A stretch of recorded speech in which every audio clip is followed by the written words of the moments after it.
a written production of the Recreation Centers of Sun City Incorporated and is intended for the sole purpose of informing our Recreation Center members. Any duplication, copying, transmission, broadcast, or use, including electronic and social media, is strictly prohibited without the prior written consent from the Recreation Centers of Sun City Incorporated. Thank you for watching.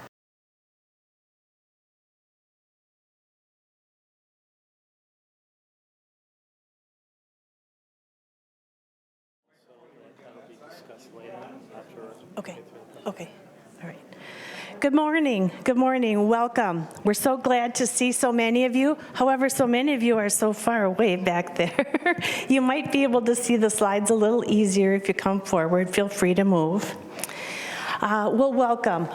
You're at the town hall meeting. This is our second opportunity. We had a great meeting last week, and we hope to repeat that again this week. My name is Sherry Marcio. I'm one of your moderators, as is Steve Oakes. We're members of the Long Range Planning Committee, but we have our other committee members here. Russ, will you just wave? Dennis, you want to wave? He's one of our microphone runners. Candy Ruggiero and Linda. All right. Who did I miss? Russ. I got Russ. Okay. And we also want to thank the staff that's here helping us today. Alan and Doreen and Teresa. We appreciate their videotaping this, so you'll be able to watch it again later. And Beth. Thank you, Beth, for the handouts. We'll talk about the handouts in a little bit. All right.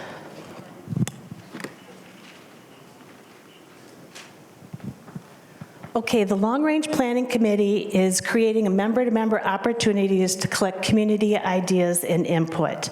Long Range Planning Committee is committed to really researching what's going to happen in the future, and we think this town hall format could possibly be quite successful for us.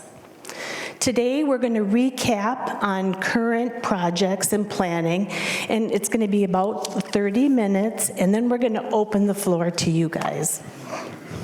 We're going to capture the comments, and we'll give some feedback later. We really hope that we can continue these town halls throughout the year. We think that based on the things that we learned last session, we've beefed up some of the content, specifically around the SAC and the Mountain View, and we hope that you can find it valuable. Okay, this is our agenda. We're going to quickly buzz through all of these different areas, the changes that are in process right now, some little summary on the ASU RCSC work study summary, the strategic pyramid, which is really a structure for planning, mission, vision, values, budget and finance, a 5-year strategic plan, and we're going to end up with the Strategic Alternatives Committee, which is the Mountain View work. Okay, changes in process. Transparency, foremost operating guideline. Many great things have happened this year within RCSC, within the board of directors, within the committees, and with member involvement.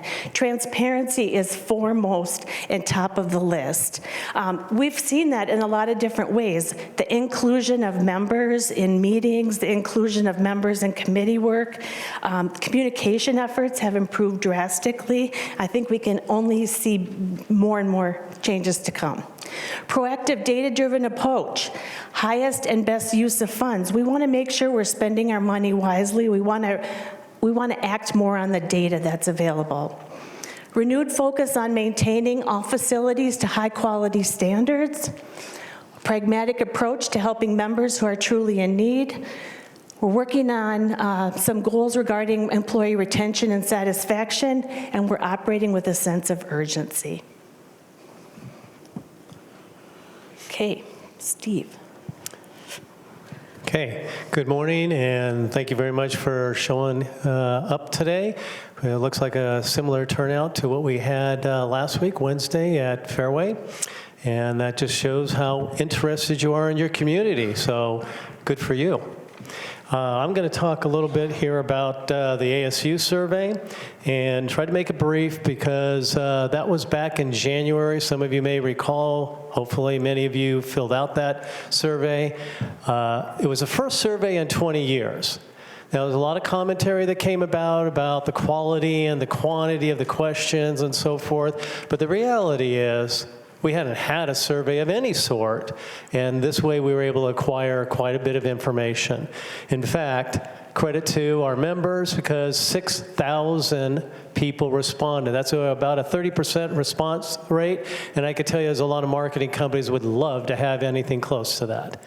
So you guys are very responsive. And then we followed that, the ASU group followed it with focus groups. There was 140 residents involved in giving input back as to what they were looking for in the community. They had three-hour working group that happened after that with more suggestions. So the amount of data was great. Question is really how to use it, but that's an execution issue going forward. So one of the top areas that we learned from this survey was the following 8 items were the activities that were most frequently carried out by our members. And to our surprise, we weren't expecting to see walking for pleasure made number 1. Okay, cardio fitness, number 2. Water walking, which doesn't happen to be just necessarily in water walking pools such as Fairway and Bell, but can also be in any of the other pools because a lot of people water walk there. And then number 4, weight training. So worthy of note here is number 2 and number 4 on that list are what goes on in our fitness centers.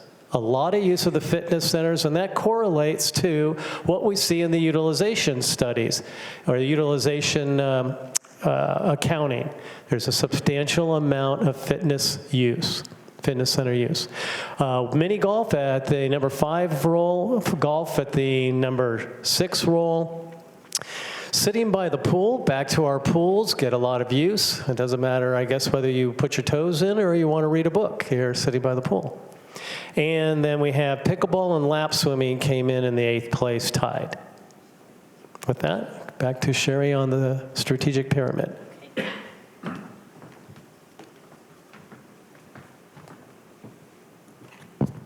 Okay, what we have here is a graphic that helps demonstrate that the Long Range Planning Committee is working with other parts of RCSC and other committees.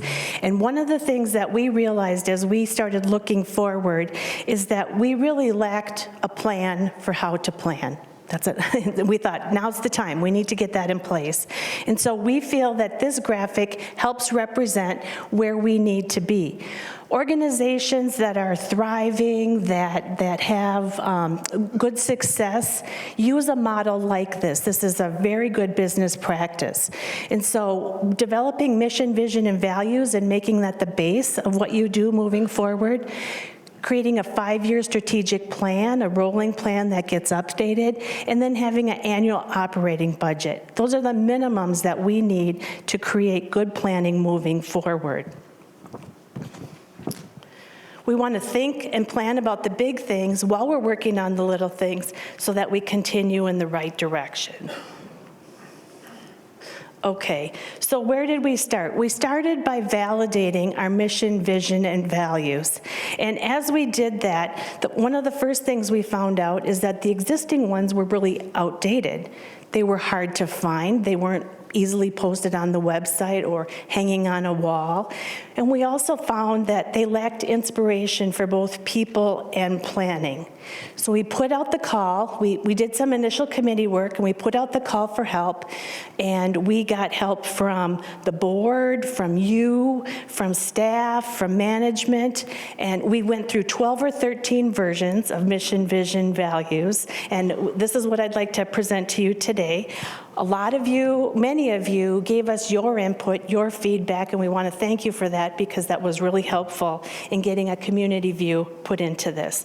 We put about 120 hours into it altogether, and this is what we came up with. Oh, I'm sorry. It's built by members, for members. It's a public statement that we're proud of, and we feel like it really communicates who we are, where we're going, and what we value.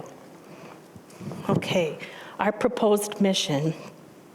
RCSC exists to maintain a financially sustainable corporation which provides our members with a wide range of high-quality amenities, recreational opportunities, social activities to enhance each member's sense of well-being and purpose. Okay, that's really who we are. Our proposed vision. We were known as the original Sun City. We're not ready to leave that limelight. Our vision is to be a national leader in 55-plus social active lifestyle communities. And finally, our values. We value our members. We value working together and for each other. We value taking care of our amenities and our assets. We work and plan smart, and we keep an eye on the future. Here, let me read them in case it's hard to see in the back. We are committed to making members our highest priority and giving them high-quality service. We value our friendly and welcoming community and want to pass that along to future generations. We value teamwork and each person's contribution to the community.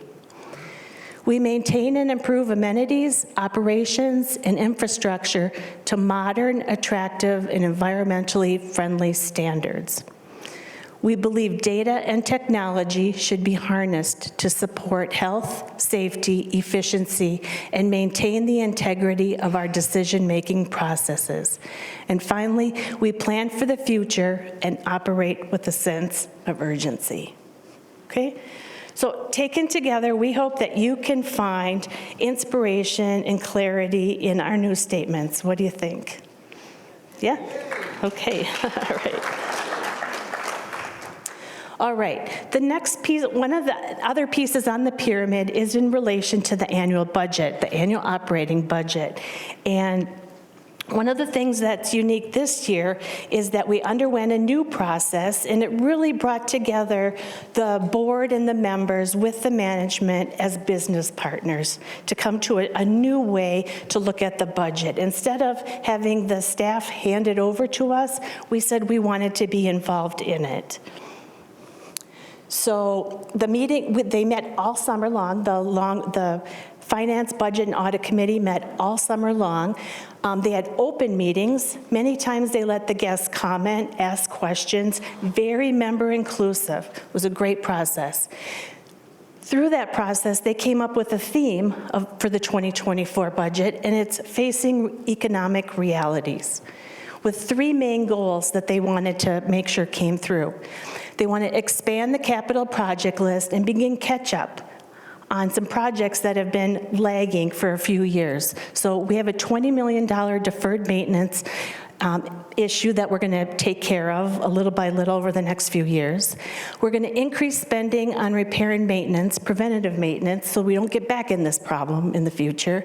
And we want to increase wages to approach market rates to help retain our great employees. November 16th, there's a board meeting for the second reading of the budget approval. That's a great time to go, share your comments, ask your questions. If you need more information on the budget, you can find it on the website on the community reports page for finance and budget, and you look under 2024 preliminary budget. And the last piece of the pyramid is the 5-year strategic plan. This is another area of opportunity to get our house in order. This plan will begin with the general manager. He'll put out a 5-year plan looking at our expenses and our revenue. He'll then pass that to finance and budget and the long-range planning committee so we can put our stamps on it, build a good cohesive plan for the future. We want to achieve a balance of needs with the resources using data decisions. We want it to be transparent and realistic to preserve the assets that we have and improve our planning. And we want to identify and appropriately fund deferred, current, and future priorities. So it's a work in progress. It's high priority initiative for 2023-24. All right, Steve. Do the data part? Do I have the what? You want to do it? Yeah. All right, if we take a look at some data at a glance, Over 1,000 acres of golf courses.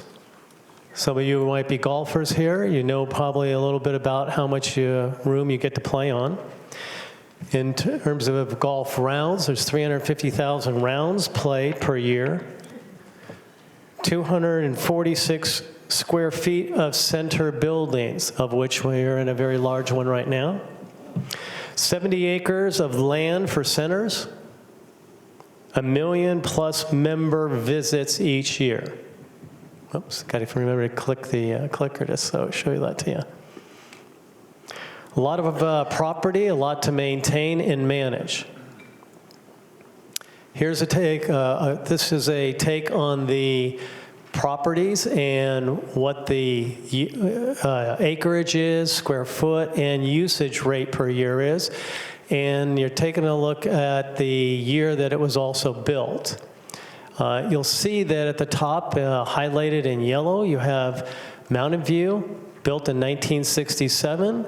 Yes, that's naturally due for its remodel, a long time ago maybe, but nonetheless, that's part of the discussion for SAC, Strategic Alternatives Committee. Lakeview, not far behind it, within 3 years. So that's coming up very quickly too.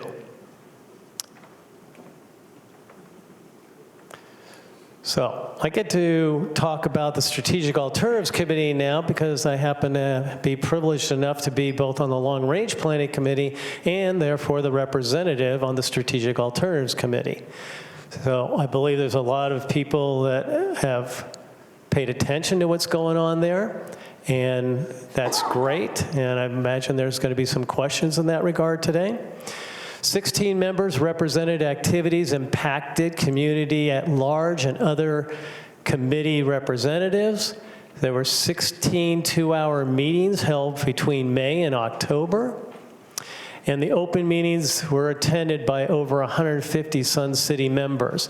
And they were video recorded and put on the RCSC website under the SAC committees.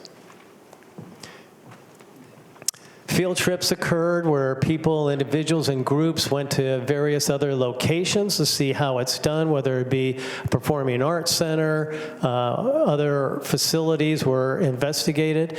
Extensive idea sharing occurred with various clubs and interests that were on the Strategic Alternatives Committee, and approximately 450 volunteer hours of individual research in various areas of importance. It's a very complex decision we're talking about, and thanks to the board, they really wanted to have member input. For those of you that may or may not recall, early on in the year, it was decided, a motion was created to say that the Plan 2 option was needing review, and that's why the Strategic Alternatives Committee was created. So the questions are, where do you put a performing arts center? Do you renew it or renovate it, or you build a new building? What kind of space is needed for various activities, such as dance or water volleyball? How much money is available? What kind of space and facilities require what kind of money?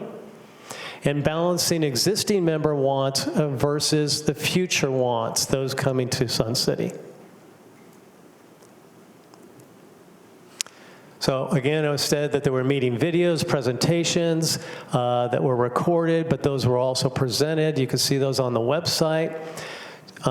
There were 20 plus alternatives provided for review.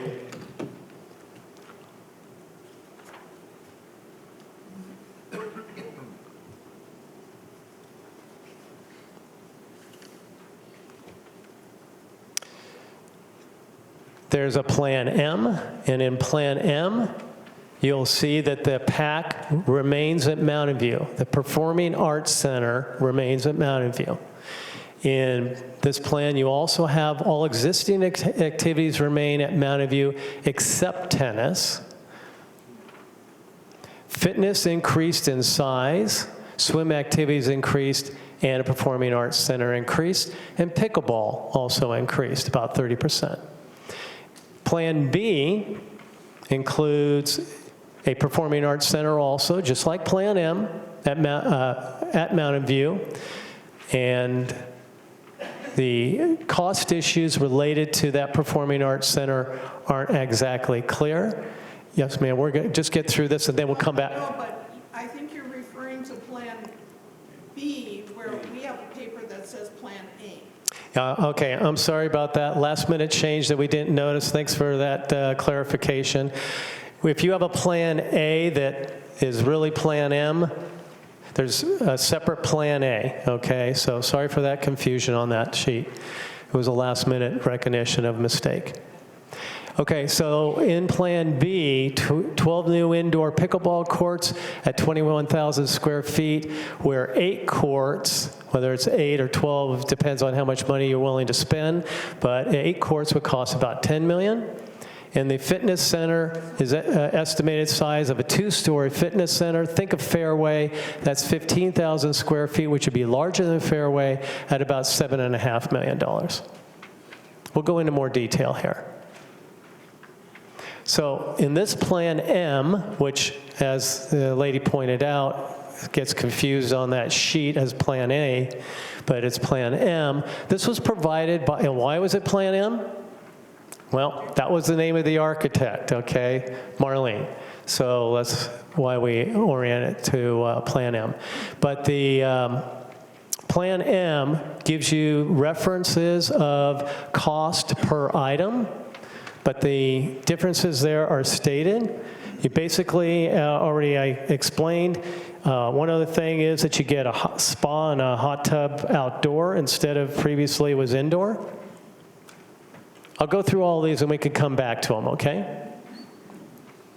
Plan A. This is the one that has the biggest change, perhaps, in some people's mind anyway, because the PAC is moved from Mountain View. A lot of talk has gone on about it going to Lakeview, because again, if you recall, Lakeview is within 3 years of Mountain View. So from a standpoint of when it was built, so it's the next step for renovation, so it stands to reason that you'd be considering now what else you want at Lakeview. So that's the main difference really for Plan A. I guess if I just back up and clarify, in Plan M, one of the other big differences happens to be the pickleball courts. It would be 8 soft covered, tent-like, if you will, covered pickleball courts where tennis courts are now.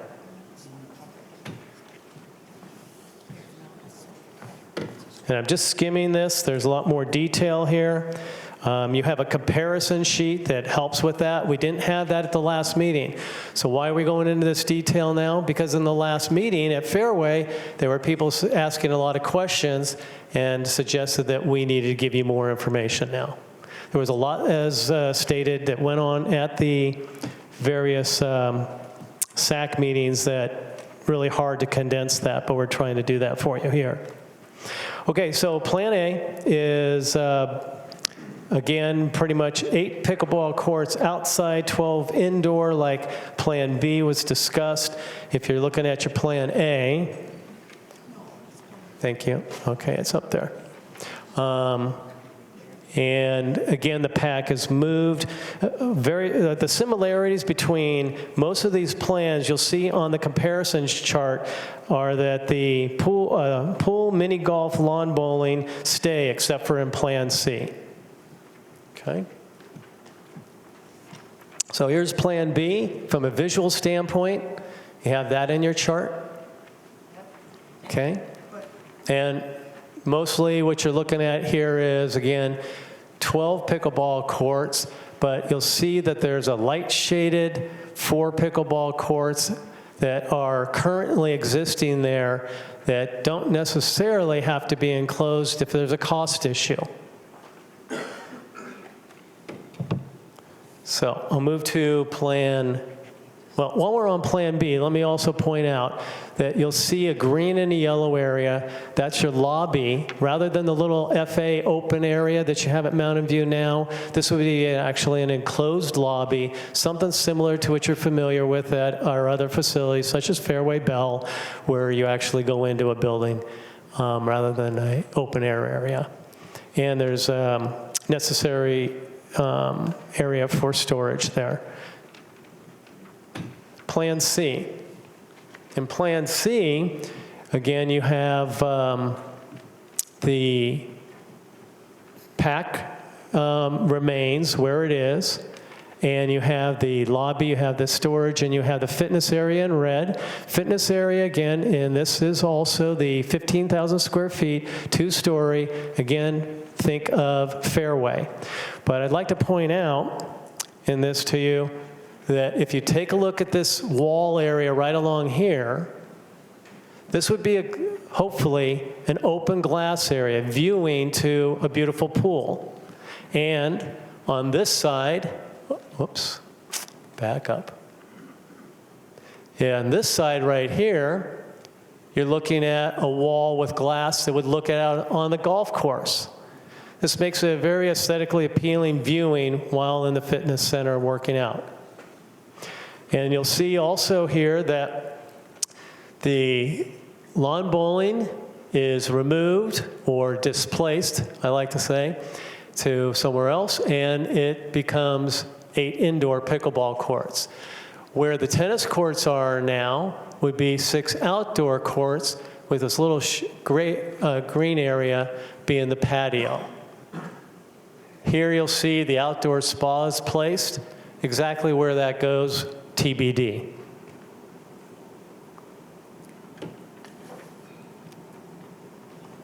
I think that covers pretty much the review of Plan M, A, B, C. There's 4 plans, and I imagine the question will be, why is it that there was 2 discussed before and now there's 4? Because the question came up last week. What about other SAC recommendations? Were there any others? And yes, there were. So that's why we decided we'd show them to you now. Okay, so with that, I'm going to go to one more slide here.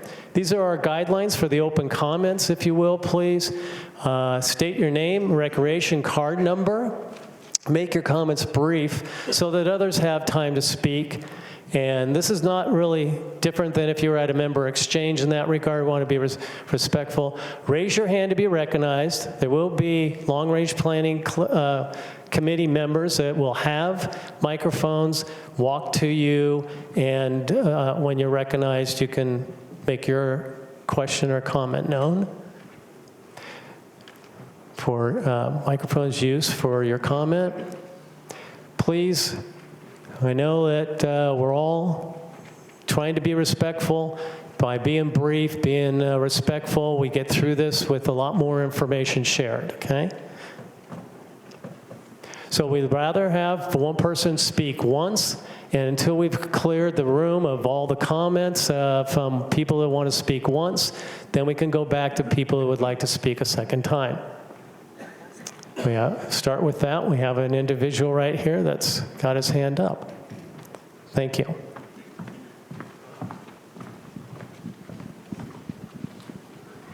My name is Don Shorjay, 27140. I didn't plan to speak necessarily at this meeting. I attended the first town hall, and now I'm a little confused because what I'm seeing at this meeting has nothing to do with the way the original town hall was conducted. I have some issues with the handout. I had to leave the room for a moment, so I'm not sure if you covered this, but on the Plan M, that is not exactly what the architect had in mind. Her presentation was based upon trying to bring all the various entities at Mountain View together. They were divided. Each one wanted to guard their own territory. And she made it known that everybody was going to have to give up a little something, but everybody should have something. And so those are zones, as she called them. And she went through each zone, and each club over time, over the series of meetings, agreed that this is what they would be willing to accept. There was one club that was having a problem, that needed more, felt they needed more. When I look at the architect's plan, I have her copy, and this has been somewhat altered. There was 6 pickleball courts at the north end that were to remain that are not shown on her plan, or not shown on this plan. And there's some mislabeling also. Area 3 is actually 2, Area 7 is actually 6, Area 8 is actually 7, and where they say they're, where I heard it said that there was no provision for a reception area. This was not a design for any buildings. This was as a design to get the people on the same boat, in the same pew, if you will. And they proceeded from there. As time went on, the club that felt that they were being left shortchanged presented 3 separate plans, A, B, and C. Plan A and C were rejected by the Strategic Alternate Committee. When they decided to make a presentation to the Board of Directors, they acknowledged the fact that the board has the right to alter or change. What they did say, though, was that these 2 were not considered acceptable by that committee. For example, under Plan A, it says moving the theater to Lakeview. On their meeting of September the 22nd, they took a vote, and the vote was not unanimous, but the vote was in favor. The theater will stay at Mountain View. So that is why it is shown in all of these plans at Mountain View. So that is one thing I noticed. The cost estimates under Plan M are relatively accurate based upon the type of facilities that would have to be designed and then built by the architect and the contractor. And so her cost estimates are based upon reality. This is what she does for a living. The cost estimates for Plan A, B, and C, I have no idea. Mr. Oakes is going to have to explain how they arrived at them. I have been online looking at different methods of cost analysis, and there is one for costing construction in the Phoenix area on a square foot basis, and there are ways of doing it. It depends upon which one you choose. Anyway,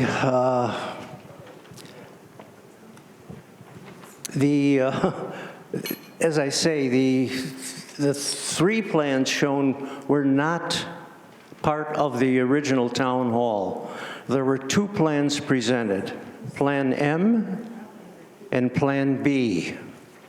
Plan M was pretty much designed by, not pretty much, it was designed by a professional.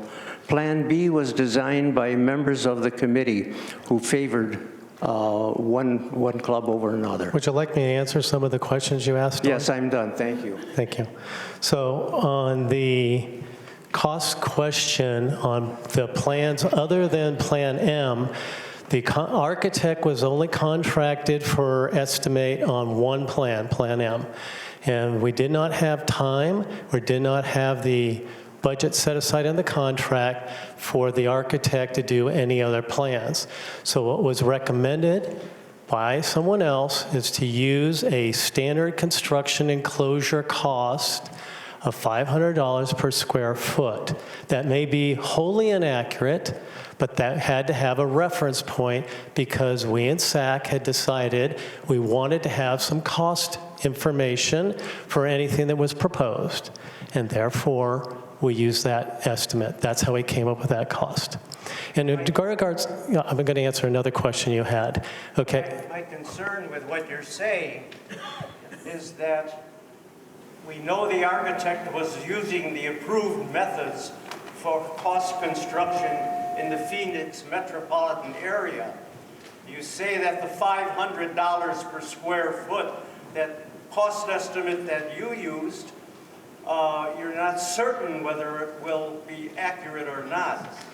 As we design, as we go forward, things are constantly going up. My concern is by the time you get to the bidding process, we're going to find out we're right back to $47 million to use do Plan B, whereas Plan M would be locked in at a more reasonable amount that was acceptable. Okay, Dawn, can I finish with the answering, because we have other people that would like to ask questions now. Thank you. So to the point about the other plans, as I said earlier, we're in the SAC, we had a non-consensus. Okay, in a non-consensus case, last week I was asked, what happened to the other recommendations? So that's why you're seeing the other plans that were recommendations. What happened in the voting, again, proved there was a non-consensus.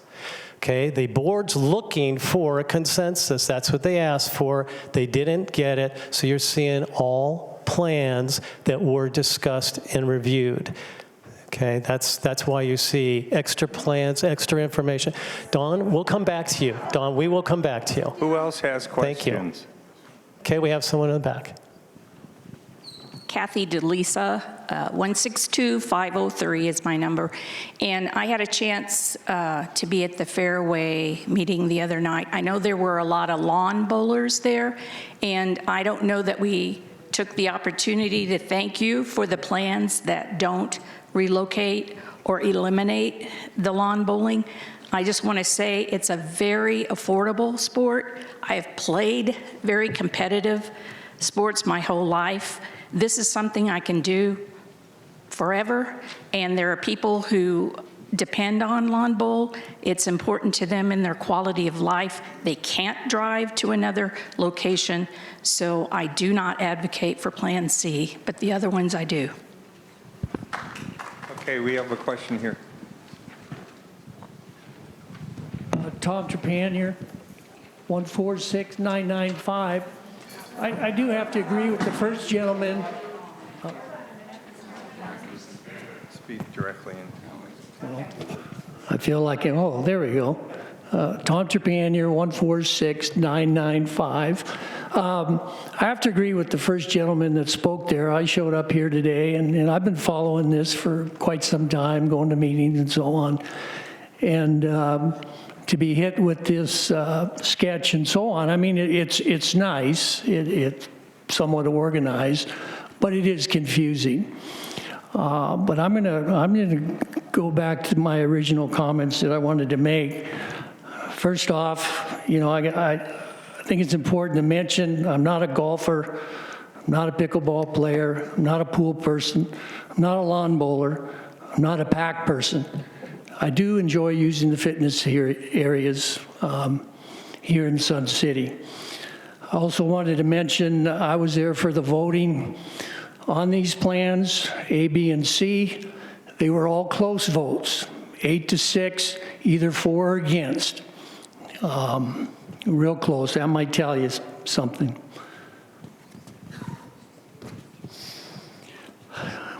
I'd like to ask the committee to strongly consider building indoor pickleball courts at Mountain View. Plan M, which I think is pretty darn good, got real accurate numbers for as much as she could come up with. But she did say that she would design the facility so that an indoor pickleball climate-controlled facility could be added later. And I don't know about anybody else, but that later is a little scary to me. It kind of, I was thinking, what would it remind me of? Going in my backyard and digging 3 feet and hoping to find gold. Something to think about. An indoor facility, pickleball facility, would allow all year and all day use, which should decrease the number of pickleball courts that would be needed. It would also cut down on the dreaded popcorn noise from pickleball. And there are plenty of localities that are dealing with that very issue right now. Some of them are facing lawsuits due to the noise. Something not mentioned too much here is the parking issue. I've been hearing the parking issue all summer. I want to say that if there is more parking needed or more space needed, move the existing lawn bowling to another rec center. There's space in some of the other rec centers. I know it's not a popular decision or thought. Some stats that I've gathered, maybe they're incorrect. I've heard there's 3,600 people per year lawn bowling at Mountain View. That's about 10 per day. If you do a 360, but I understand they can only play every other day. And that it's 16.7% utilized. Fairway bowling court is only about a mile away. I hear about tournaments, how great it is for the tournament, national tournaments. I would ask, what do they do for the non-lawn bowling citizen? And the response has been, well, it's great PR for Sun City. And the thing I would ask is there any data on people who have actually moved to Sun City because of lawn bowling? I'd like to see that kind of data. Last thing here, the money thing, and I think the money runs all the way through this. One thing I did want to mention, I heard that if they build a brand new pack, it's going to be double the 13 million. It's going to be 26 million. That was from the architect. But anyway, if more money is needed, possibly decrease the money spent on fitness. This $7 million fitness is, that's a lot more than I thought would be spent for the fitness. Possibly decrease some of the money spent on the pack, decrease money spent on a second pool or the pool area at Mountain View. And again, those are all big ifs, and the big ifs run all through these plans. There's a lot of iffy questions there. So which brings us back to Plan M. Marlene always said, hey, this can be adjusted, this can be changed. We got to work through this more. Last thing I wanted to mention was they talk about 27 million in the PIF. My understanding is there's now 31 million in the PIF, and so maybe take more of the money than they originally planned to help build this facility at Mountain View. I think there's plenty of solutions here for us. Yep. They probably need a little bit more compromise. Anyway, thank you very much. We'll talk about some of those solutions here in a little bit. And to your point about lawn bowling, you brought it up, so I'll show you some data that we have in the appendix here. And this is one example of what kind of club membership we've had in lawn bowling and its trend. Okay? Not to take away from the fact that the lawn bowlers love what they're doing. They're very happy with the lawn bowling, but you brought up the trend question there, so I'm showing you that data on lawn bowling. This does show a little bit of decline over the years on lawn bowling. Yep, we have a person over here, Linda. Thank you. We have some people up here also after that, Linda. Thank you. Hi, Farrell Ford, 126399. First of all, I would like to recommend that this committee use the 3-minute time limit that the members exchange uses. No, we don't have a time clock working right here. Somebody's got to watch. Yep, that's a good point. Maybe we can, any volunteers that want to use their watch for us or their phone? Got a timer, volunteer? We're all members helping members here, right? There's timers on your cell phone if you need to use that. Okay. A couple of things. First of all, based on your survey coming in, pickleball was the last one on the list. I would like to know what this committee has done to actually come up with utilization numbers. If you've had them, do you publish them? Because I've not seen them.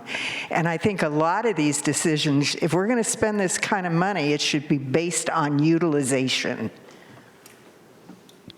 Okay, there you go. Yes, we do have some.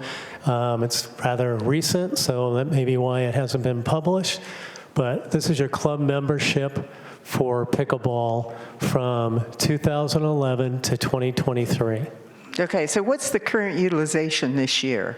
Well, in terms of utilization is a different number. Okay, I don't know if I have that data here, but I can tell you some numbers on that. Let me just finish with a membership for a moment. As of this year, I believe we're over 1,100, correct me if I'm wrong, 1,100 members in pickleball? Okay. Okay, not just pickleball. I would also like to know on the theater. I called because I have friends in the theater group, and I am not opposed to either a standalone or a refurbishment.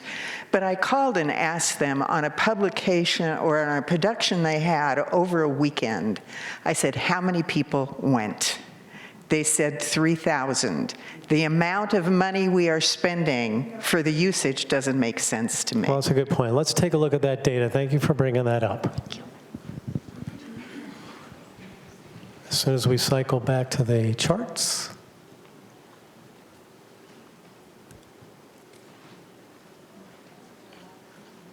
Okay, let me find that for you. Theater, play, performance, activity. Okay, you have two charts here. One is talking about the players' audience attendance for an entire season. And I don't know that we have, correct me on this if I'm wrong, but I don't think this is including the most recent play, Ripcord, which, by the way, I enjoyed. But this is giving you annual basis. For the left side chart and the right side chart is the average audience per show.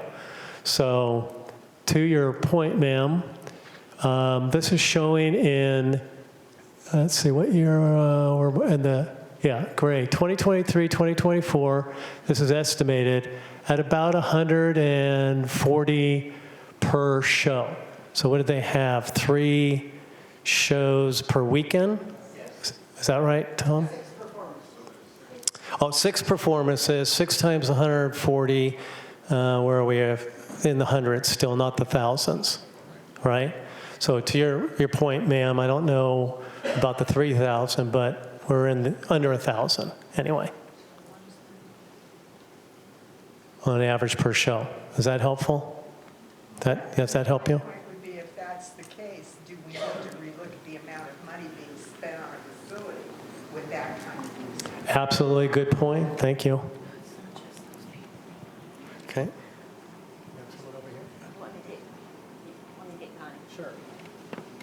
Connie's had her hand up for a while. Okay.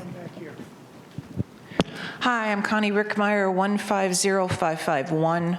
On the SAC committee on 10/20, Marlene stated that the pickleball court, the new courts would be hard roof, shade structure, and the structure would be designed for future conditioned space.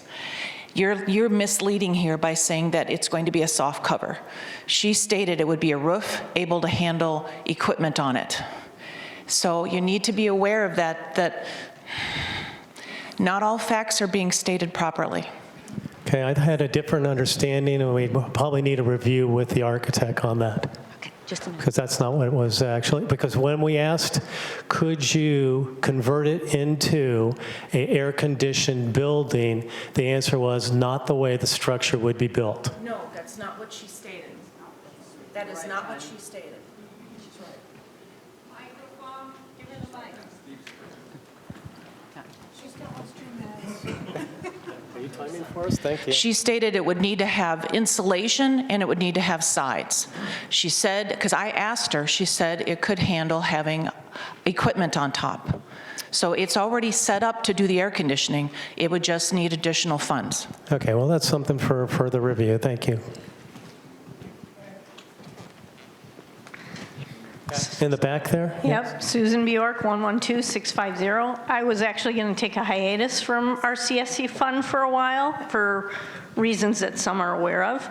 But with the $30 million spend, I came to echo exactly what the lady over here said, is what I know that this is a very hard process. However, in the beginning, we committed to using solid data to back up the decisions that were being made.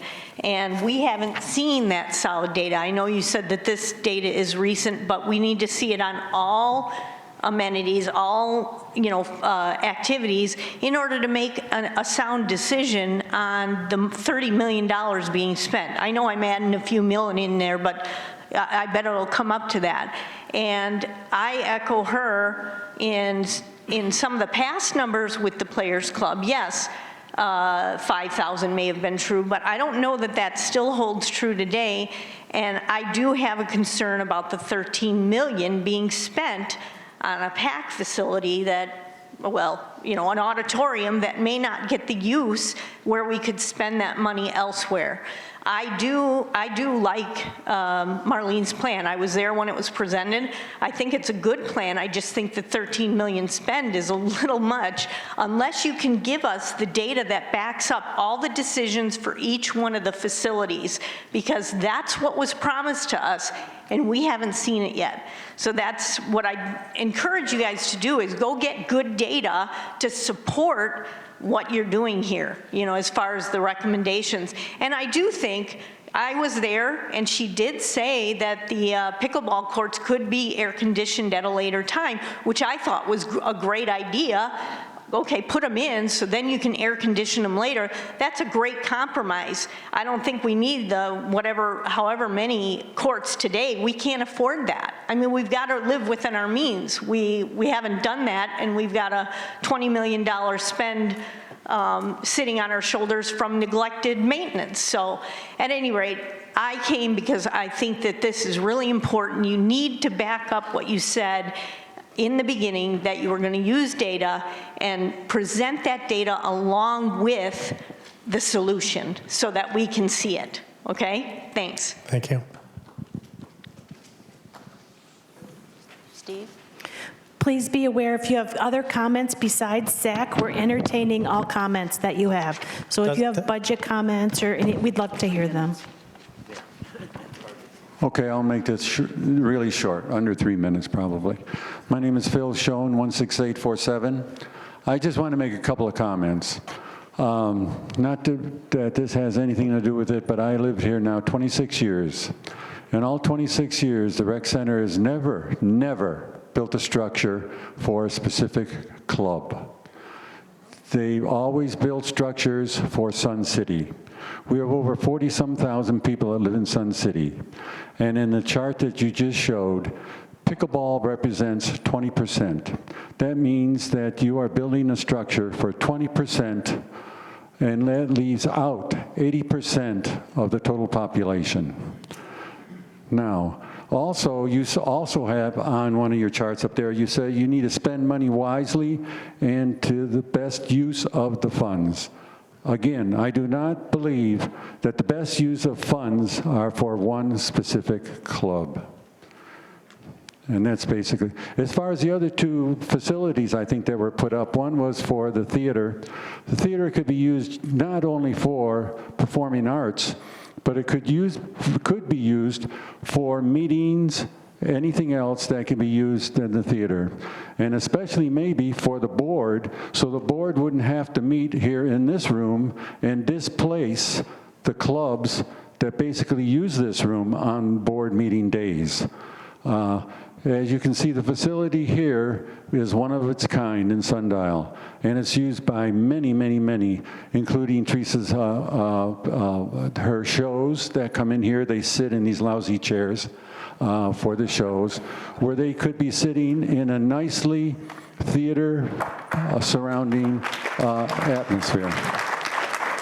Anyways, all those things would benefit Sun City. They wouldn't benefit just one specific club, and that's all I have to say. You got one? No. Yeah. Melvin Haas, 114-378. And I spoke to this before, but pickleball, they already have an enclosed roof, you know. I don't know why they don't put smoke glass and use a center vac on the bottom. They can't put it on the roof, but on the ground. And it'd be enclosed, air conditioned. It wouldn't be that expensive. You don't have to build a whole building. The other part is, they said that Maricopa says they have to have so much parking when they do an enclosed building like that. They can buy a spot across the Marinette. It's available. They buy that, they got the parking, they got the building, they can convert that to more pickleball courts. It'd be a lot less expensive. Now, my main topic is for tennis. I played tennis. I was previous president of the tennis club, and I'm trying to get some retractable covered roof for the tennis courts. Just 4 of them. Now, you guys are taking out the, is this on? Can you hear me? They're taking out the Mountain View courts. They're taking out Lakeview courts, possibly, because they haven't repaired them for 5-6 years. You know, they didn't even play on them. They got them blocked. Anyway, I mentioned this before, and I want to stand on record that even your policy recommends that you equip people to take care of them, you know. I've had skin cancer because I play a lot of tennis. I use sunscreen. I wear this hat. But we don't get any protection in the summer. The courts are all full. All 10 courts are full. And then we would play longer, but we can't because it's too hot. So in April, middle of April, it's too dang hot to play. You have to start at 7, and you're done by about 8 or 9. And then, but if we had covered courts, we could extend that time. Every other place, lawn bowling, miniature golf, pickleball, they all have covered, swimming. They all have some type of shade. We have shade out there, but we don't sit in the shade when we're playing. When you're playing a whole set, you don't go in the shade. So if I can end, one more other thing. I agree with the other person in the sense of the theater. Make the theater big enough to hold enough, like this here room, 500 people. So then you don't have to sit on these chairs for the auditorium when they have the concerts on here on Sunday nights, which pack in about 400 people, I think. And you have to set up all these chairs. The amount of labor and everything that they have to do for that. If one of the maintenance people trip and get hurt, now we got a lawsuit or something, I'm thinking, whatever, or a disability. I mean, it's ridiculous. If you're building a theater for the fine arts, then build it big enough for all the people of Sun City to use. And that's all I have to say. Thank you. Thank you. Our timer, our volunteer timer is going to raise her hand when your 3 minutes are up. If you see us raising our hands, please consider your comment length. Matt Grunauer, 166425. I've got some statistics here with regards to pickleball, and these are valid statistics from my cousin, who is a member of the Villages. The Villages has a population of 145,000. They have 240 pickleball courts there. They have no court fees to play daily or weekly. It's part of their RCSC membership. The Villages in Florida. There are 112 recreation centers there. So there's 60 pickleball courts for every 37,000 people. Sun City has a population of 37,000, approximate, within a few hundred. We currently have 27 pickleball courts. We need more pickleball courts, and I know these plans state that. That's all I have. Oh, there are no indoor pickleball courts in the villages. There is a facility close by that was built for professional pickleball, and those people have access to it, but they have to pay a daily fee to use it, and only if it's available. That's all I have. Thank you. The villages in Florida. Senior community, 55 and 60. Do it. I'm going to say something.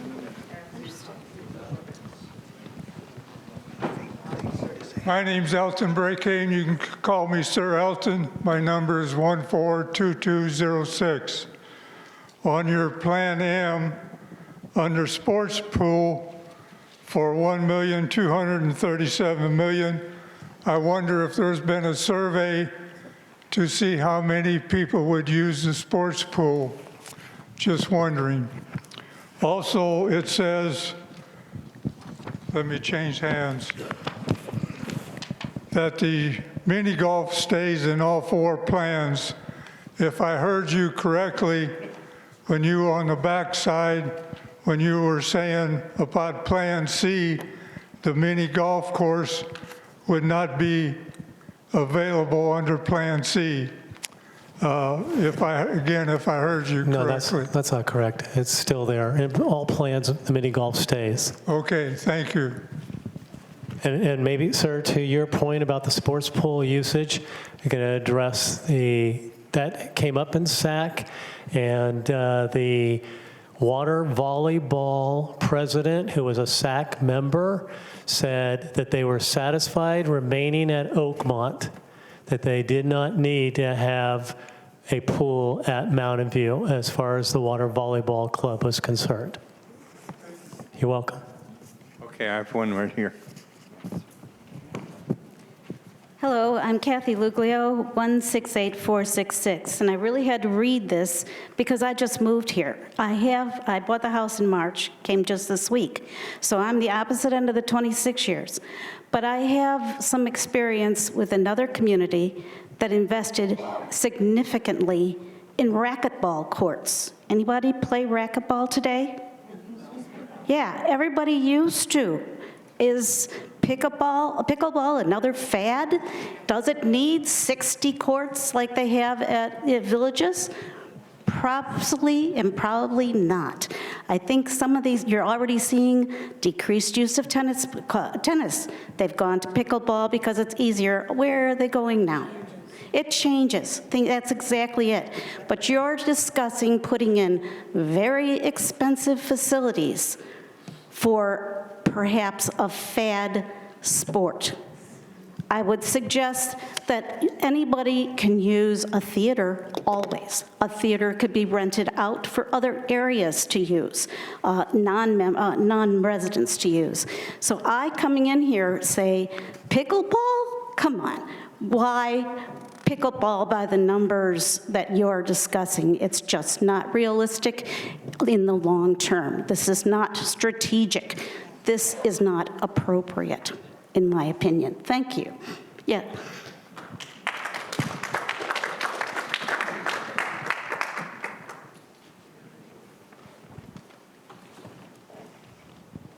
Just raise your hand, please, so you can get the microphone. Over here. Here we have one there, Lana. Okay, I'm Lana Williams, 159495. I'm on the SAC, or as I refer to it, as the Pickleball Committee. And that's exactly what it became, a pickleball committee. It is not the SAC, as you are led to believe.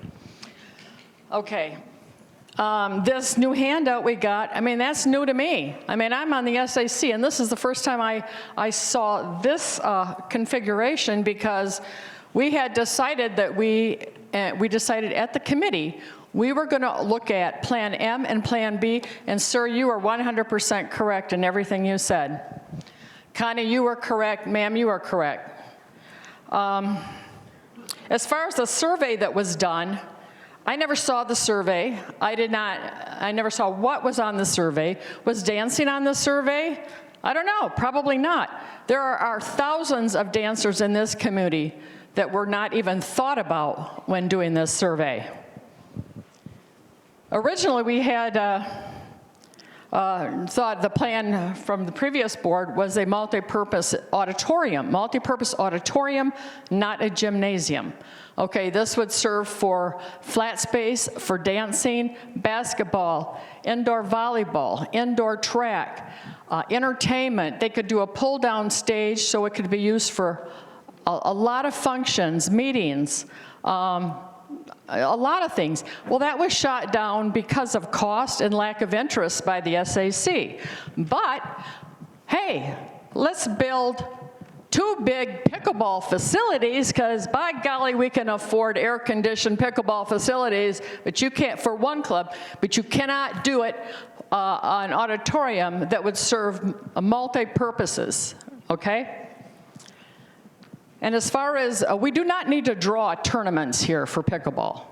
Here, that huge facility in Scottsdale is for tournament. It is enormous. We need to take care of our people here in Sun City and not worry about the outsiders coming in.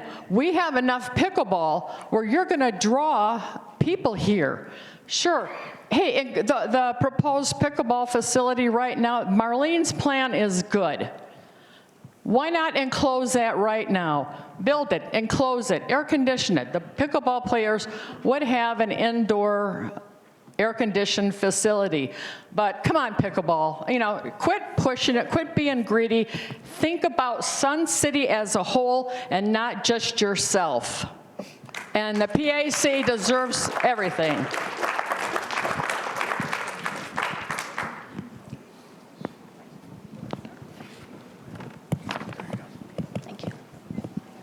Mary Doring, 127060. I want to start by commending the committee for all of the effort that has gone into this. I know you're all volunteers, and it can sometimes be a thankless job. In one of the last meetings, I heard a member of the Strategic Planning Committee give a summary of the project. And in that, when talking about the pickleball courts, she talked about the 8 courts being under soft cover, and that this would be a benefit for the future. Like the gentleman in front of me commented, that's a little bit scary because promises don't always follow through. The structure would be created and made so that if Sun City wanted to do so in the future, the structure could simply be enclosed and add air conditioning. And I think that is exactly what happened with the pavilion at Marinette. We do need climate-controlled courts, particularly for those of us who are full-time residents. Marinette is probably 80% complete in that regard. It has the building and courts in place with a completed structural roof and partial walls. All it would need to make climate-controlled courts is completing the existing walls and adding AC units. I didn't know about the parking issue, so I haven't addressed that.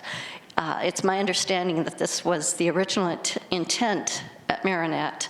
Maybe this could be the win-win using an already existing structure. If Marinette were completed, in the summertime, this would soften the influx of people playing in the early morning hours and would allow for a full day of play, leveling out the problem of not having courts available, in essence, creating more court time with already existing courts. This could be a minimal cost in addition to the Mountain View plan, allowing us to have more courts at Mountain View and climate-controlled courts at Marinette. And then just a few comments to clarify some things that have been said. Pickleball is not interested in attracting more national tournaments. We are interested in having enough courts for our members to play. Also, the Pickleball Club has paid for the fans at Marinette and would also pay for fans at Mountain View. And then just a question, did the SAC tour any pickleball facilities? In the early part of this meeting, it said that the PAC toured some facilities as far as some of these things. Just wondered if that included pickleball courts or pickleball facilities. Thank you.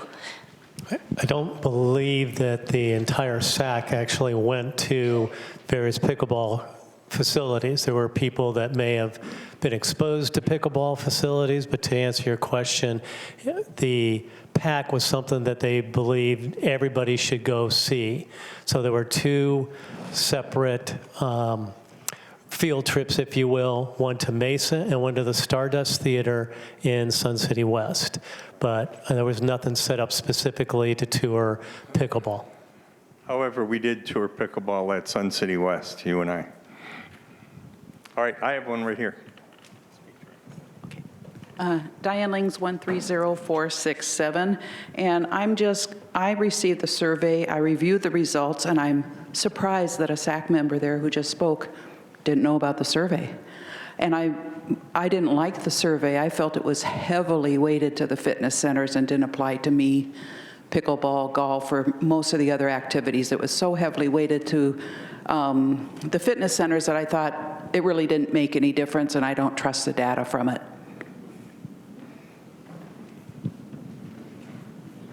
Hi, Tom Swenson, 135906. I'm going to try to run by some really quick points here and stay within my 3 minutes. The statistics for the Performing Arts Center COVID hit us hard. I'm with the Sun City Players. We are recovering from the hit from COVID, as is every other theater. Secondly, there are 8 to 10 other groups who said they would want to perform in that Performing Arts Center. It's not just for us. And by the way, we just sent a check to RCSC for $2,300 for our last performance as a fee for using that facility, for those who said we don't contribute to that facility.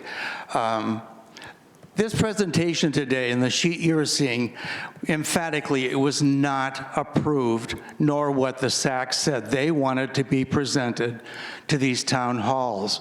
I'm not sure who made that decision, but in the spirit of transparency, I would love to know why Norm was removed as the moderator and why we now have 5 plans, most of which are a pickleball-leaning plan, to put it nicely. Parking. Once you enclose a building, you got parking problems. And none of the plans, other than Marlene's, has any recognition of the parking problem. There are certain numbers of parking spots you have to have per square foot. You enclose, if you triple the size of the fitness center, you got triple the parking needs for that building. If you enclose pickleball, same thing. Why was not the original plan included? As this is an alternative committee. Well, you need to see what the original was to see what the alternatives are too. To my mind, Marlene's is somewhat close to what we were saying originally, but in any event, I think that needs to be looked into or acknowledged. Pickleball has been popular for, let's say, 50 years in an upswing. Theater's been around for 5,000 years. Speaking to the longevity question, I do have deep questions about the transparency. There were 3 board members who led this SAC committee. One decided to not, he pulled back from being a candidate for renewal and then subsequently immediately quit the SAC and the board. One was removed as a leader, and again, with Norm being gone, there are things going on under the surface that I think need to be transparently presented to all of us. Thank you. Can I just address the parking that Tom just brought up there, and that, not necessarily just the parking, but I guess a broader question of Plan M. Just to remind people, that was provided by an architect that was paid for that. There wasn't the ability in time for the architect to address the other plans. So the amount of information, the site analysis, what could fit, what can't fit, how to do the parking, was not architecturally, professionally reviewed because it wasn't made part of that architect's contract. So when you're hearing this, just be understanding that you can't have, all the plans are not as well baked or not as professionally evolved because there wasn't the time for that. Now, I've been told that I can share with you since the last meeting that the board is considering re-involving the architect, Marlene, for purposes of further review, further cost estimates, further site analysis, so we might over time have more information. That we only could work on the SAC with the information available to us. To an earlier comment, which is equally valid, where's the information? I think Susan made this, where's the data? Well, over 7 months, there was a lot of data collected, a lot of data shown, some of it put on the RCSC website under SAC, but with that much data, quite honestly, with some of us having gray hair, gray matter, and being seniors, we don't remember it all at this point, okay? So we review some of this data with you now, and a lot of it is lost in time. It's just the reality of where we are. Thank you. Evelyn Larson, and my number is 160992, and I am here not representing any club. I am speaking for myself. I love Sun City, and we moved here for the veritable buffet of activities that are offered here, and I subsequently found out that I'm not really a buffet eater. I jump into several activities, and I give all to those activities. I belong to 5 dance clubs. I love dance, and I dance 3, 4, 5 times a week if I get the opportunity. I've previously served on the board of the pickleball club. Pickleball has changed my health dramatically, and honestly, right now, I think it's saving my husband's life. I belong to the Happy Hooker Golf Group for 5 years. I golfed with the Willow Creek 9-hole women for a number of years. I golf with friends, and I appreciate our golf courses. In January, I'm starting a term as vice president of the Marionette Clay Corner. So I jump in heavy when I jump in. And I would hope that groups that come to speak here and advocate for their particular interest recognize that a choice of activities in Sun City is what makes it special. And it's the buffet that's really great. Now, with that said, it would not be responsible for RCSC to treat all activities as being totally equal or to assume that there is no change. There are change. There is change that does happen. As I was sitting here, I looked and I saw a picture of the horseback riding club. Okay, things do change.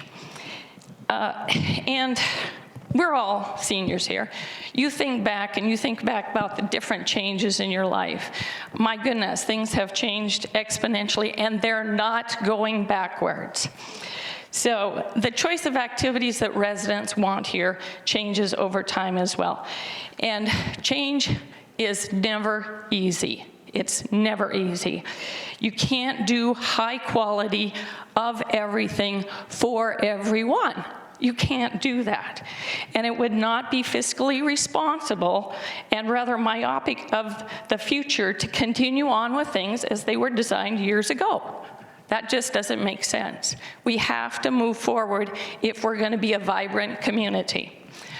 pools, cardio, very popular. Golf, Sun City was designed around golf. It was first developed and it remains very popular as a sport. Pickleball, and you've heard a lot about it, I know, and some of you are really tired of hearing about it, and some of you are angry about it. Okay, but it's hugely popular, and it's not going to change because old tennis players come to pickleball, and let me tell you, they're really good pickleball players. So it is not going to change. In addition to the 1,100 members that was mentioned earlier, I don't know how up to date that is. I've heard that a little bit. I know it's not decreasing.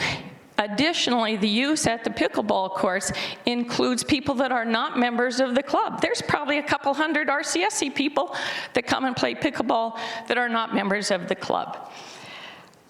Another one that's long-term, this clay corner, okay? They've got a wait list, and people are always gonna wanna dabble in clay. You know that that's the way some of these things are. Excuse me, we're at our time limit. Oh, okay. May I just finish a couple of things? Okay, I'll come back. That's fine. First time comments, that's what we're working on. First time people speak.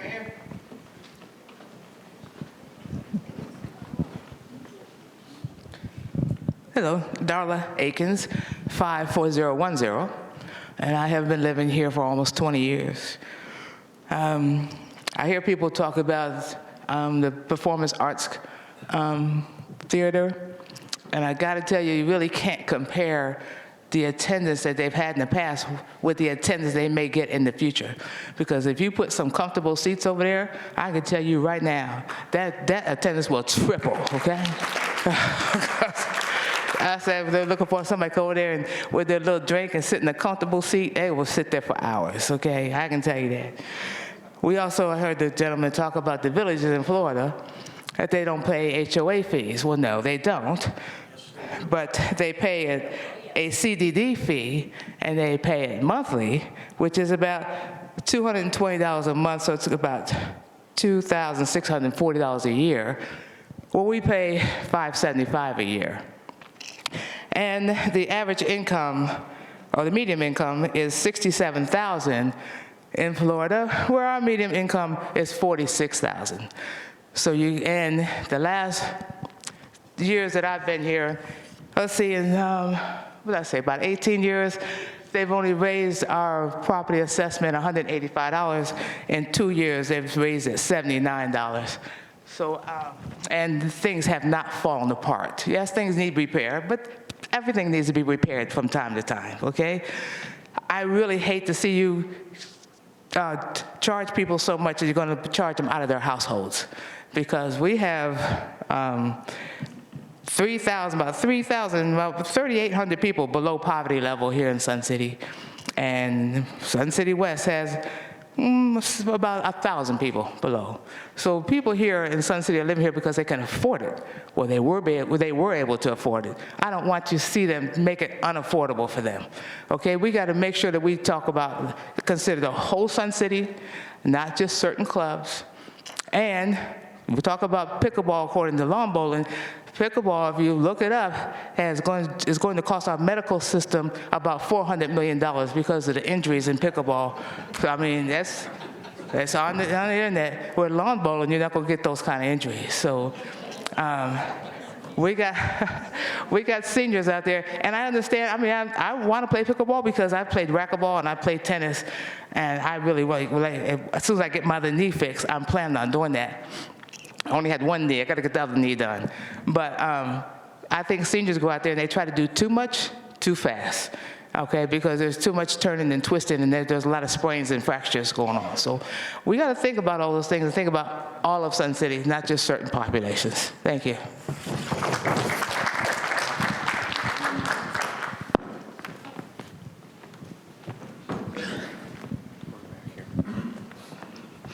Josie Shears, 145008. And I want to thank the SAC committee for the work that they put in. I just don't feel they did it deep enough before they started spending money to hire a contractor. or an architect to start going over the plans, because I watch meetings. I don't have a car during the day, so there's only certain facilities I'm able to walk. I can walk up to 2 miles a day, and so if the facility is within 2 miles, I can make it to a meeting. Otherwise, I watch every single one of them on tape, and I appreciate that so much that you offer that to us. But my biggest concern is what I'm hearing presented. I went to the Fairway meeting, and what's being presented here is different than what was done at the Fairway meeting, and it's all different than what was done and presented at the very last SAC meeting. So it concerns me that there's been so many changes to that, and that's why there's so much confusion going on out here. I do like some of the comments I have heard today about the marionette, because I wondered the same thing on that pickleball. I haven't played yet. It's a sport I want to. I just haven't, I can't walk that far. So that building did look like it could be enclosed, a lot less than building a new building and displacing other things.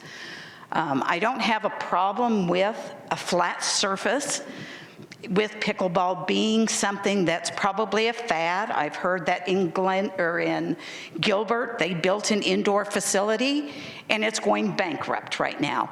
I understand that's because they charge money. We don't, other than what we pay for our rec fees, which I appreciate. I do feel that because of the heat here, an indoor facility for that would be helpful, but I think that it would be money better spent to convert Marionetteville to an HVAC than building another system like that, adding more pickleball courts. But I think we've got to look at everything. As far as the PAC is concerned, I personally have not gone to any of the concerts, mainly because I know people sitting behind me here have seen me squirm all meeting.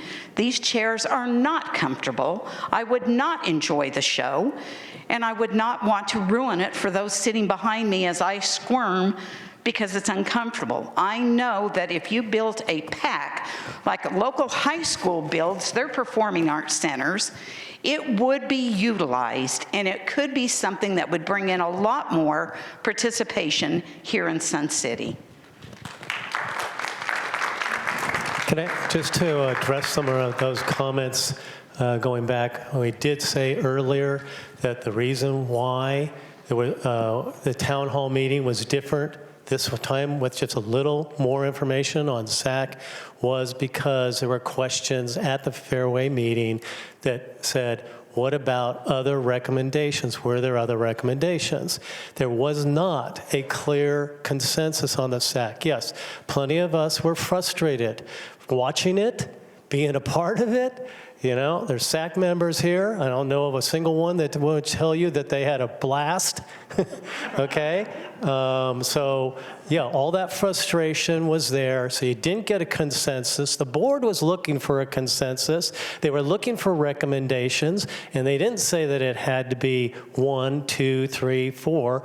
You end up with people saying, what really went on there? If you had 7 months, what else did you think about? So that's the reason for last town hall, people asked for more information. That's what we're trying to do. As we hear from you, give you more information. There wasn't a consensus.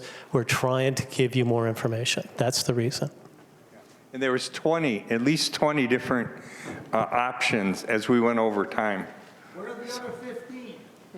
We can't present them all here, just like we can't get an architect to do every one of them.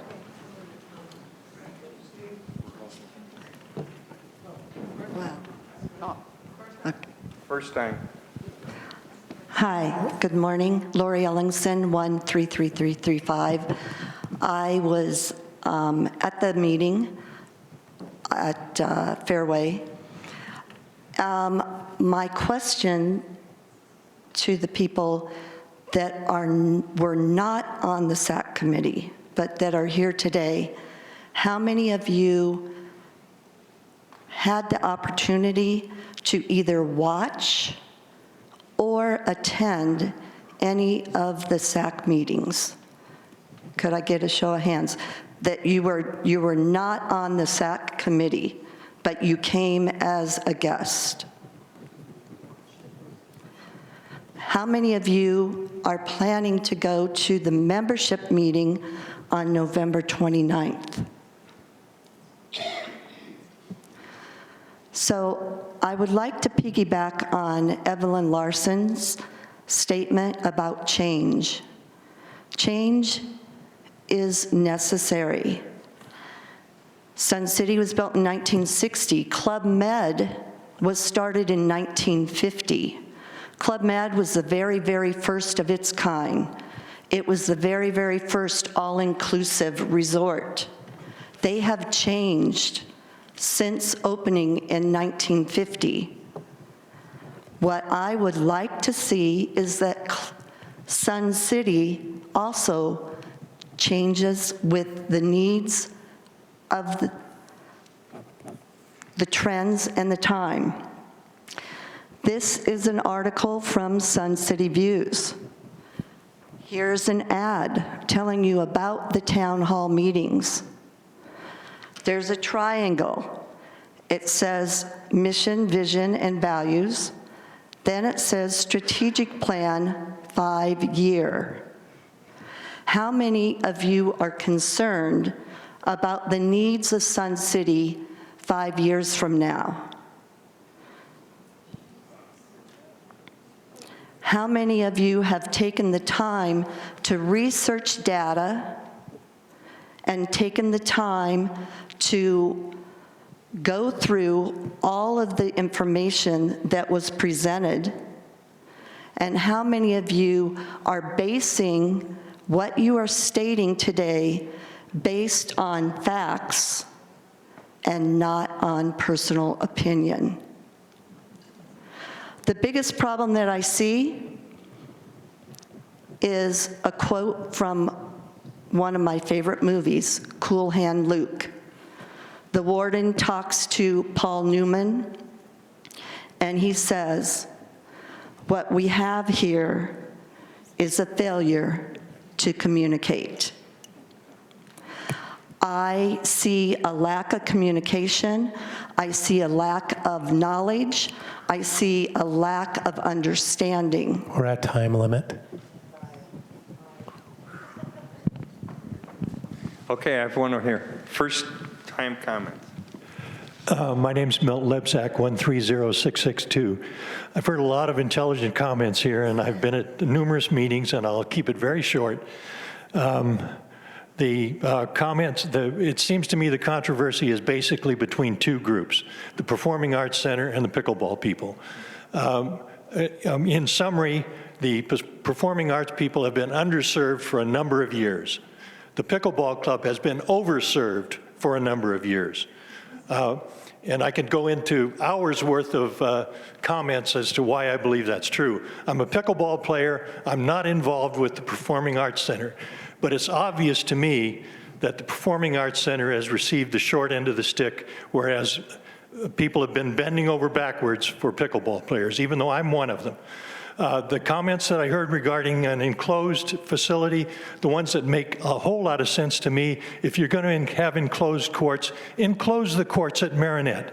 The comments that were made about purchasing the property across the street, which has basically been vacant for years, and use it as additional parking. That makes an entire amount of sense. There's no reason whatsoever to build air-conditioned courts in another location in Mountain View. The existing courts are fine. They need to be refurbished, just like a lot of other things. There's a lot of deferred maintenance in virtually every activity here in Sun City. But I still like Sun City. We've been here 8 years. I very much appreciate the efforts that the Strategic Alternatives Committee has gotten into. And I think that the overall architect's plan is a very good one. The placement of the activities and the buildings can be is subject to interpretation and can be modified. But I think the basic plan of the usage makes a whole lot of sense, whereas the other plans do not. I'll leave it at that. Thank you. May I address some of the things Milt said there? I'm going to ask permission to actually make comment rather than clarification, if I may, as a member rather than LRP. Dennis asked if we could do this earlier too, because he has ideas. Do you guys, will you accept us? I accept. I got one. All right, blame Russ. First of all, I'd like to address, because this keeps coming up, the Marinette parking, okay? And why did you not finish off the Marinette Pavilion when it was started that way? Okay, budget issues, they didn't finish it, people say. Whatever the reason is, you have a structure there that theoretically everybody looks at and says, why don't you enclose this and make it HVAC? And the question is parking. A couple of things on parking. We haven't really spent any considerable amount of time that I know of, or I've heard from others, that says we've worked with the Planning Commission of Maricopa County and asked Maricopa County for what is really required and what does it take to get a variance. Because you're not really increasing the amount of parking when you enclose that building. The building is getting its same use. Why would you have to change the parking if you enclose it? Could there be a variance? So that question has to be addressed.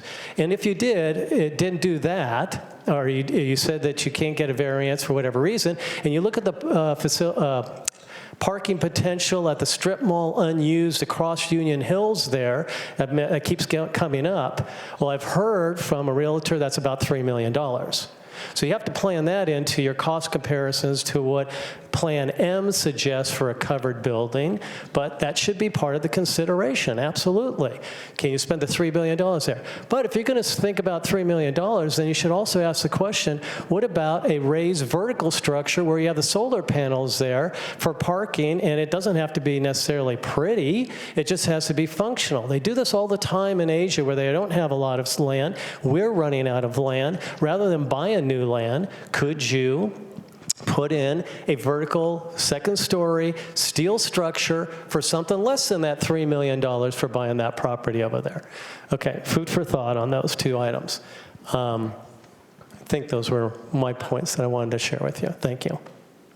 Okay, we have over here, yes. Hi, Joanne Mersiski, 122105. This is my first meeting that I've attended in person. I've watched others online, thank goodness for that.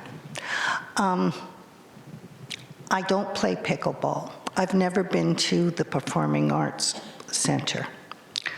So I'm kind of unbiased, I would think. I hear a lot about pickleball. It is the largest sport in America right now. Everybody's playing it. I think that we need to be able to provide appropriate facilities to our pickleball players. I also believe that the Performing Arts Center, as was stated previously, if they had a comfortable venue, they would get a lot more attendance at those performances. Just an unbiased opinion here. So I also think that if you're going to get as many opinions on what to build or renovate as there are people here, good luck on a consensus. That's all. Thank you.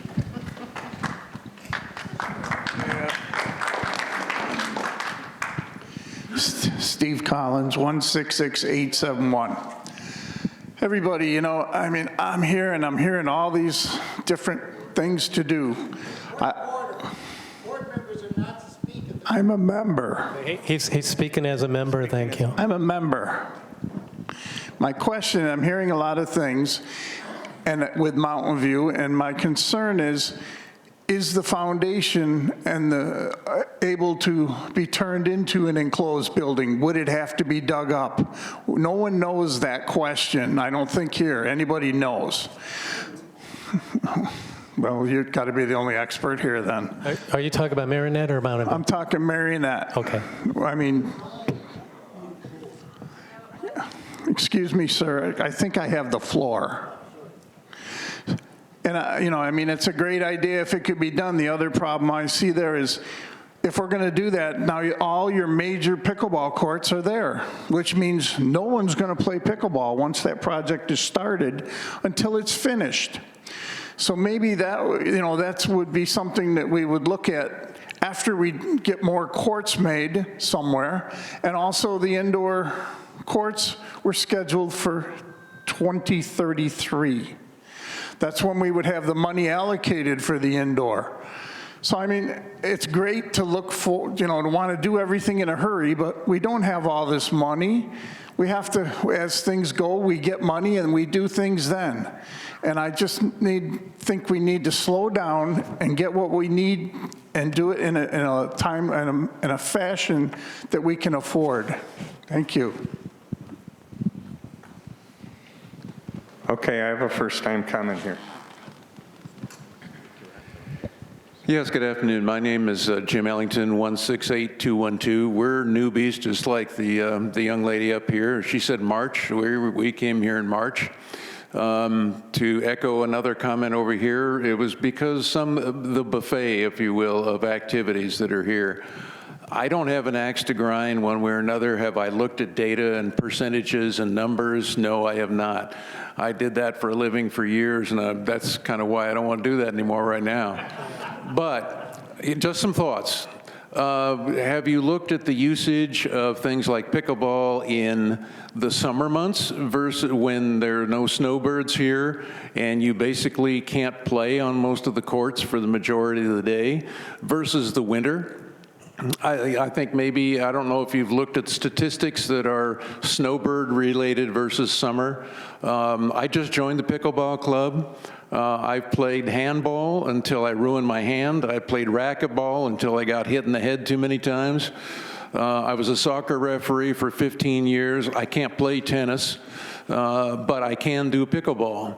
And I think that if you see, and someone said that there's facilities going bankrupt, I've kind of seen the opposite. We just moved here from Idaho and Oregon. They're increasing pickleball all over. They just built a brand new one called Chicken Pickle, I think, down in Glendale.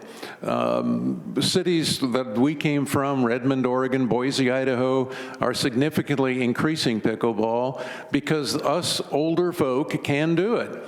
I'm an example. There's many things I can't do. Don't give me any more handball courts, racquetball courts, because I can't do it. I can play pickleball. Maybe I won't be a Class A, but I can get out there and have fun and not kill myself and not someone else. So, and I think future, that's kind of what we need to look at too, is it going to draw more people in? Now, I like a performance. These chairs are terrible.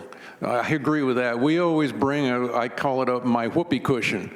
When I come to see a movie, over in Mountain View or these chairs, I'm about ready to lose my back end right now. So yes, I think an auditorium is good. And I think you need to look at cost-effective ways of doing a summer usage pickleball. Do you need 40 new courts or 15 new courts? That's debatable, and I won't even get into that because I don't have the stats. But I think you do need to look at summer usage for pickleball and for us folks that are here all year long and use those facilities. And look at the statistics of usage between I'll call it the snowbird season and us 24/7, 365 folks. Thank you. Steve? Bill Pearson, 133438. In 1981, the doors were locked on this building. The RCSC wouldn't let members in because there was so much fighting. You had to write a written request to come through the doors. The progressives that wanted to improve Sun City were fighting against those who were fighting to keep it a cheap place to live. Thank goodness the progressives won because Sun City has kept up with the times at a pretty good pace. Self-governance is messy. Let me say it again, self-governance is messy, but it's far better, in my humble opinion, than a general manager making every decision for us or 4 or 5 board members. People need to understand this process that we're going through. The SAC has been spectacular. The Budget and Finance Committee has been spectacular, but it's messy. And it's messy for this simple reason, that we do come oftentimes with bias, and it's a really hard time to leave them at the door. I wrote an article on Talk of Sun City the other day, and I framed it this way, and as you walk out the door today, whenever you finally get done, I want you to think in these terms. I'm a lawn bowler, passionate lawn bowler. I'm an RCSC member first. I used to golf. I was horrible, but I was an RCSC member first. My wife is a pickleball player and a tennis player. She's an RCSC member first. If you come with a bias and you think your club or something that you do in this community is more important than everything else, you're wrong. Because this community, after 63 years, has endured some really, really ugly times. And I'm not talking about what's going on for the last 15. I mean, back in the 60s and 70s and 80s, really ugly times. And it taught us one thing, that when members get involved, take ownership, step up, speak out, then the board ultimately will make decisions that are good, bad, or indifferent. And ultimately, that's their obligation. Your job is to show up, speak up, and then they'll weigh all of the options that are put in front of them based on budget available and space available. And unfortunately, too many people think we can do anything we want because we have some money. We can't. They think that they can put any kind of a building they want on a piece of property. They can't, because every parking space in covered areas has to be accounted for according to code. Oh, when they built Sun City, they didn't have parking codes, so it didn't matter. Today it does. If you do anything else when you walk out the door today, remember this: you're an RCSC member first. Whatever your priorities or biases are, they come after that. Thank you. Thank you, Bill. Really well said. And I'd like to tag on to what Bill just said there and remind everybody, if you look at all 4 plans on that handout sheet, what's on there? 2 things that are on every one of those plans. We seem to have this feeling that there's a pickleball side of the room and a performing arts side of the room. And in all 4 of those plans, please check what's on there. Both of those items. No, there is both pickleball and performing arts on all the plans. So please just keep that in mind. They don't need division. Go ahead, Lynn. Go ahead. Go ahead. Tad Daughters, 117436. A while ago, someone asked why the difference between this town hall meeting and the previous one. Part of the difference is that we currently have a moderator who is an advocate for pickleball. The previous one, we had a reasonably neutral moderator. And I think that explains at least a good part of what the difference is between the 2 town hall meetings. Thank you. All right, I got first comment here. Kevin Christensen, 148928. I spoke one other time, and the point I tried to get across is that I don't have an agenda. I'm not in anybody's favor. I'm just thinking what's best for Sun City and what could happen at Mountain View. I don't think that this plan to put indoor pickleball, that's probably a good idea, but I don't know that right now is the right time for that. I would be in favor of, when you think about it, if you put most of your effort or time, I should say, money into a different theater, maybe you have to downsize a little bit, I don't know. You put a fitness center, I see the size of the fitness center. I think if you put a fitness center the size of Mountain View, or excuse me, Marionette, you'd have something that people would enjoy if you built it similar to the way you do at with the 2-story ones with the,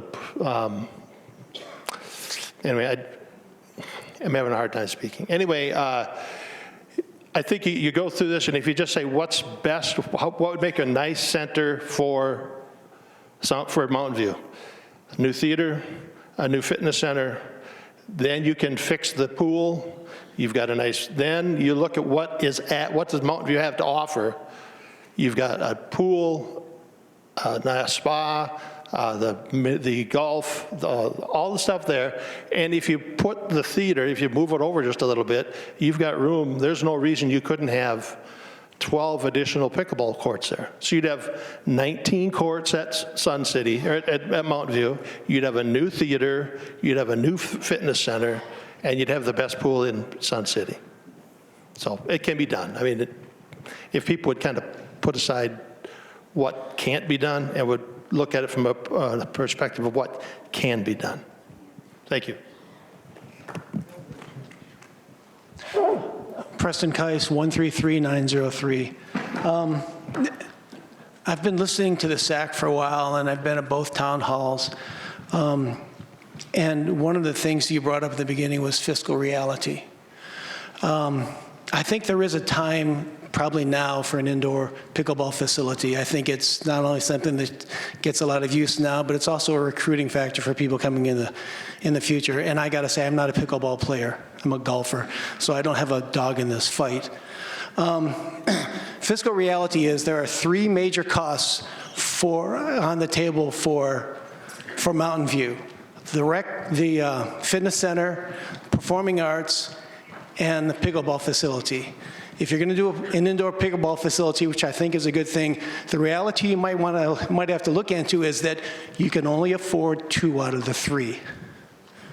And that's what I think, God knows, the board's going to have to decide in the future is that the right thing to do? Because we just don't have the money. If you're going to talk about spending money that is already addressed for the future, you're going to put things back like Lakeview that needs redoing also. So something just to put in your thinking caps is maybe you're only going to be able to get 2 out of the 3 things that are talked about for Mountain View.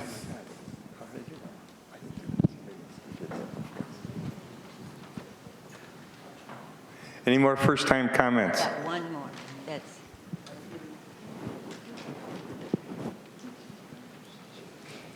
second.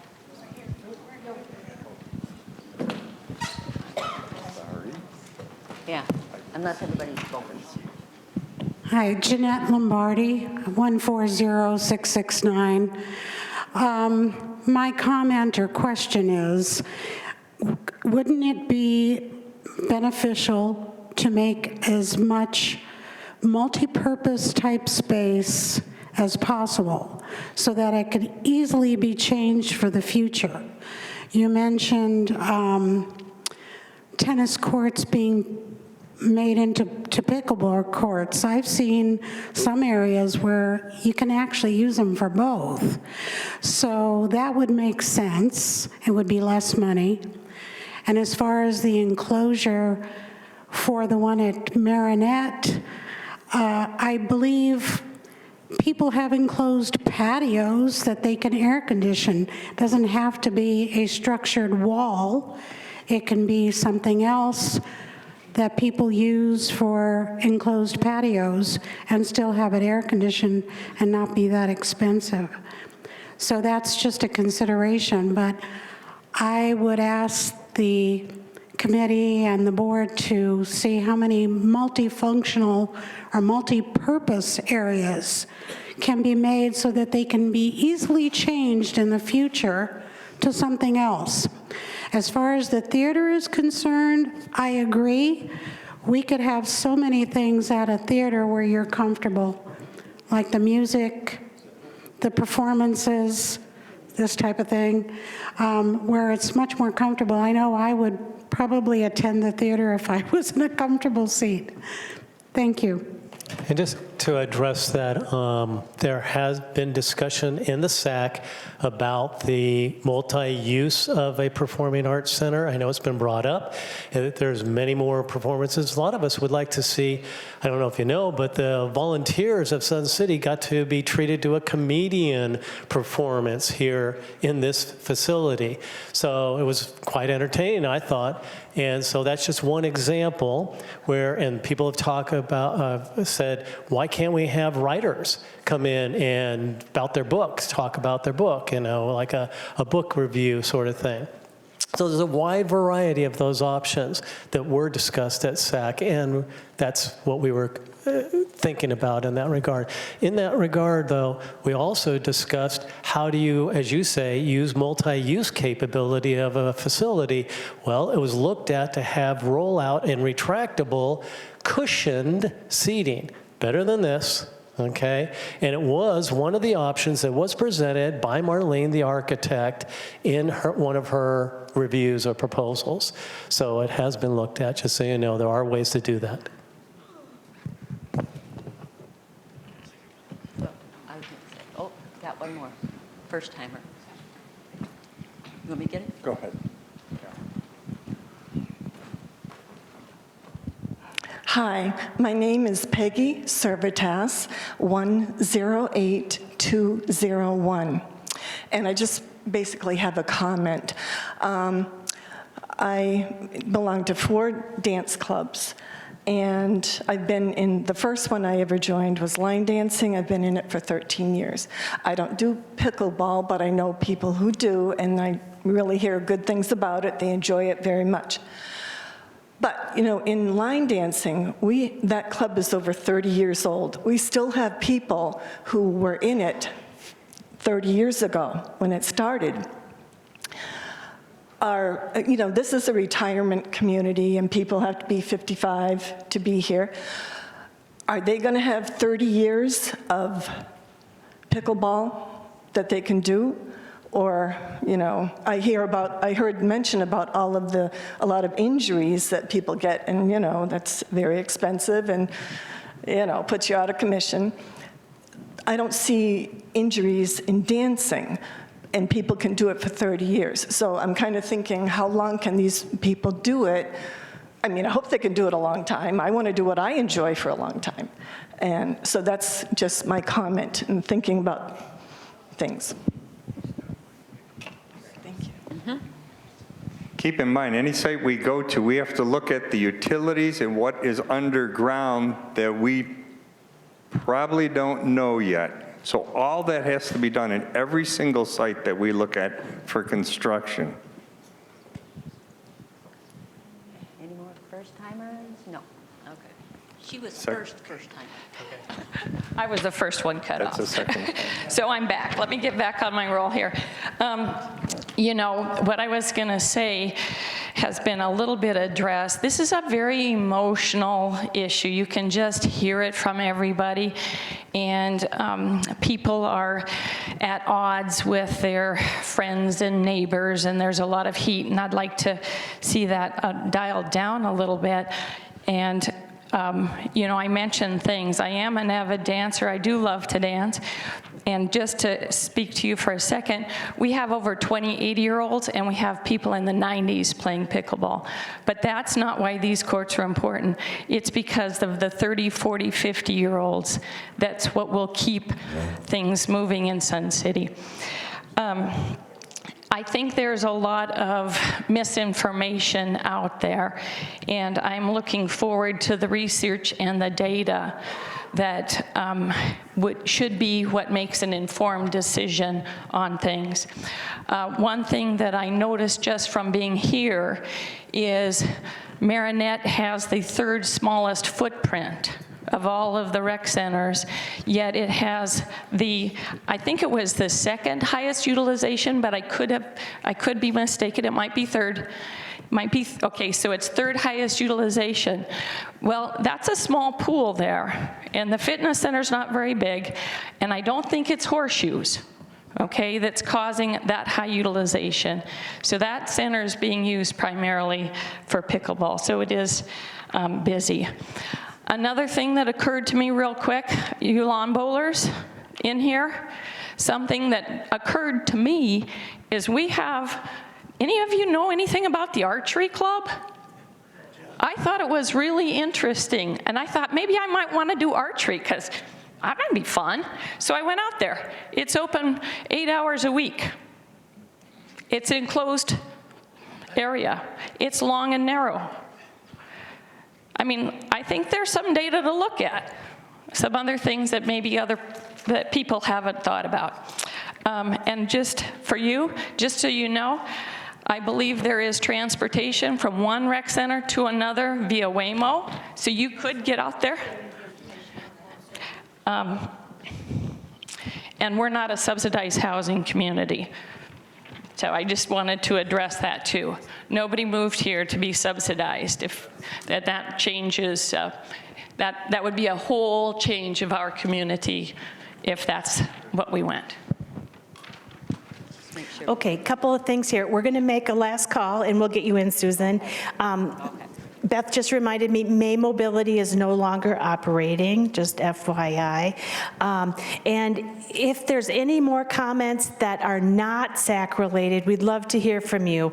We had a speaker last meeting say, oh, I really had a comment that wasn't. So we want to hear from you if you have one of those comments. But Susan? Yeah, just right into it. Is it on? Yeah. Okay. This is just a follow-up to your comment, Steve, about, I know you guys have been having such fun with this and swimming in data and posting some data. Usually an approach to solutions presentations would be to back up the presentation with supporting data, or three headers that I usually look at are supporting data, assumptions, and considerations, which, you know, of course, parking would fall into consideration. Assumption would be the projected use is going to continue on the trend, and then the supporting data would be the data that you are backing up, and I'd like to know the source of the data is usually what I would put in that presentation, but that might help people assimilate to all the work you guys are doing a little bit better if you have those bullet point items attached to each one of the presentations or each one of the options that you're going to present. So that's all I have to say. Thanks. Okay, well, I want to thank you all for coming. Tomorrow night, Tuesday at Mountain View, 6 to 8, we have one more opportunity for this. Thank you. But that's the next step.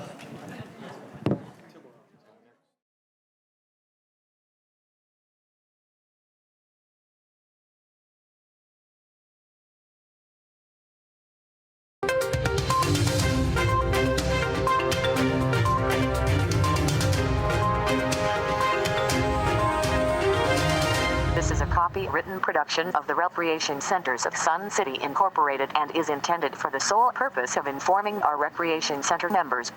Any duplication, copying, transmission, broadcast, or use, including electronic and social media, is strictly prohibited without the prior written consent from the Recreation Centers of Sun City Incorporated.